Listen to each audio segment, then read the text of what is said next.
Single moms deserve lot of respect. Nagmahal sila, nabigo, tumayong muli, nanindigan, lumalaban. Yan yung mga taong deserve ng tunay na pagmamahal dahil hindi sila takbuhin sa buhay. Single moms, nagmahalan kayo. Nabigo, pero hindi kayo nagtago. Hindi kayo tumakbo. Tumayo kayong muli para sa mga anak ninyo at para sa mga taong nagmamahal sa inyo. Kaya sana, when we see them, sasabihin natin sa kanila, hindi sila mahina. Sila yung mga taong matatag sa gitna ng kawalan. At sila yung mga babaeng hindi dapat paglaruan, lokohin o iwan. They don't need saving, but they deserve someone who will choose them, respect them, and love them. Not because they need it, but because they earned it.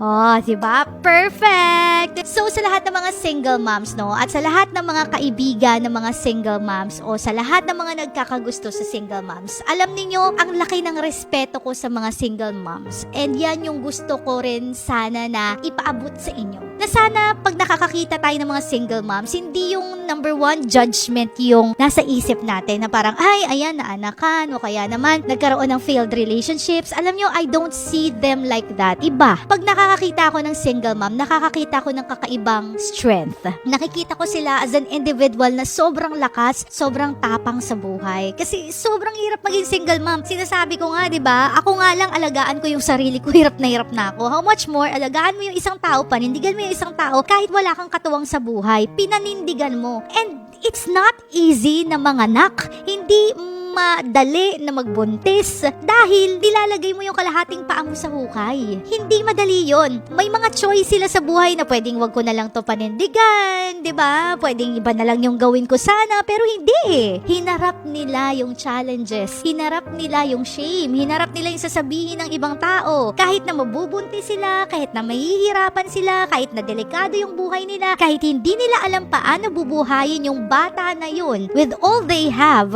ginawa nila yun. And I can remember a friend nung nabuntis siya, tapos hinarap namin yung tao na nakabuntis sa kanya. Hindi ko talaga makakalimutan yung sandali na yun kasi first time kong nakarinig sa isang lalaki na talagang dininay niya yung anak niya at sinabi niyang, hindi ko paninindigan yan. Hindi akin yan. Kahit na alam namin na siya talaga yung tatay nun. At nakakainis, gusto mong sabunutan yung tatay na yun kasi napakaduwag niya, napakamakasarili niya, napaka-selfish niya.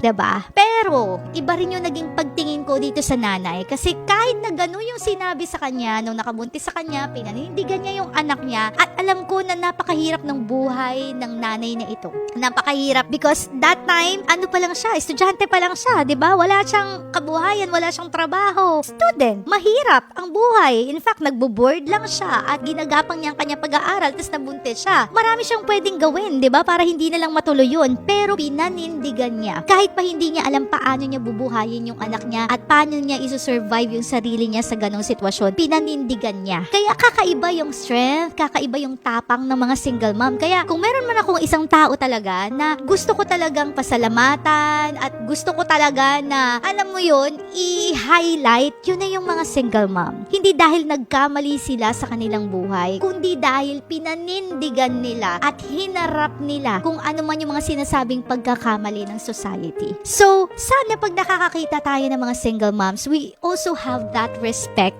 sa kanila. Sana mataas din yung pagtingin natin sa kanila. At kung ako nga lang, 'di ba, or kung ikaw man pipili ka ng isang taong mamahalin, isang babaeng mamahalin, or isang single dad na mamahalin, huwag kang mahiya. Kumbaga, be proud because itong pinili mong mahalin, nagkamali man siya sa buhay pero pinanindigan niya at iba yung tapang na pinakita niya. Kung kaya niyang panindigan yung isang supling na hindi niya alam paano niya bubuhayin, how much more na kaya niyang panindigan yung relasyon na meron kayo. Sa lahat ng mga nagdadalawang isip, Tita Kim, eto bang tao na to, pwede kong mahalin kahit na ganito, parang may cargo na siya sa buhay. I really don't care kung may cargo na siya o wala. Ang tignan natin is yung puso ng isang tao. Tignan natin kung paano siya nanindigan, tumayo at lumaban sa buhay. Huwag natin tignan yung mga past mistakes nila. Tignan natin kung gaano sila kalakas ngayon para harapin ang bukas. Because those people na marunong manindigan, sila yung deserve ng totoong pagmamahal.